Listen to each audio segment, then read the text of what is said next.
Kannada industry peoples కొత్తగా మరొకసారి రష్మిక మీద అయితే చాలా మంది అయితే విరుచుకుపడుతున్నారు సోషల్ మీడియాలో.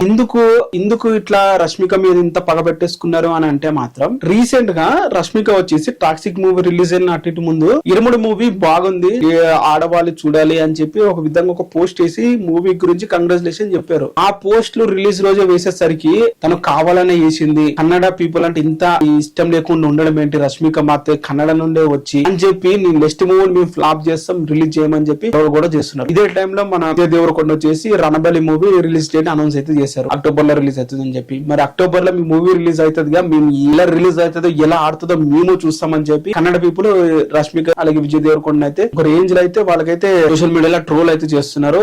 అండ్ అటు ఇటు కాకుండా వీళ్ళిద్దరి మీద అయితే పడుతున్నారు అని చెప్పాలి. బేసిక్ గా కన్నడ పీపుల్ అనకూడదు, కొంతమంది మెష్ ఫ్యాన్స్ అని అయితే అందాం. కన్నడ పీపుల్ అందరూ తప్పని అన్నాం, ఎందుకంటే వాళ్ళు కూడా టాక్సిక్ మూవీని కన్నడ లాంగ్వేజ్ లో ఫ్లాప్ అంటున్నారు కదా, అంటే వాళ్ళు కూడా అక్కడ నచ్చలేదే కదా, వాళ్ళు కూడా కలెక్షన్స్ చూస్తే తక్కువనే ఇస్తున్నారు కదా, అంటే బేసిక్ గా వాళ్ళు కూడా ఒపీనియన్ అదే ఉంది మూవీ టాక్ ఎలా ఉంది అనేది అయితే. కొంతమంది యష్ ఫ్యాన్స్ కావాలని ఇలా చేస్తున్నారు అని చెప్పి ఇంకొంతమంది అయితే అంటున్నారు. మరి ఏమంటారు, విజయ్ దేవరకొండ రష్మిక మీరు ఇంత కోపం పెట్టుకోవడానికి కారణం ఇంకేమైనా ఉన్నాయంటారా? పాస్ట్ లో ఉన్నాయి అనుకోండి, అవి వేరే విషయాలు. బట్ ఇప్పుడు ప్రెసెంట్ అయితే ఇది ఒక కొత్త విషయం లాగా మళ్ళీ ముందుకు వచ్చింది. రణబలి మూవీని ఏ విధంగా అడ్డుకుంటారు అనేది చూడాలి కర్ణాటక. మీరేమంటారు దీని మీద కింద కామెంట్ అయితే చేయండి.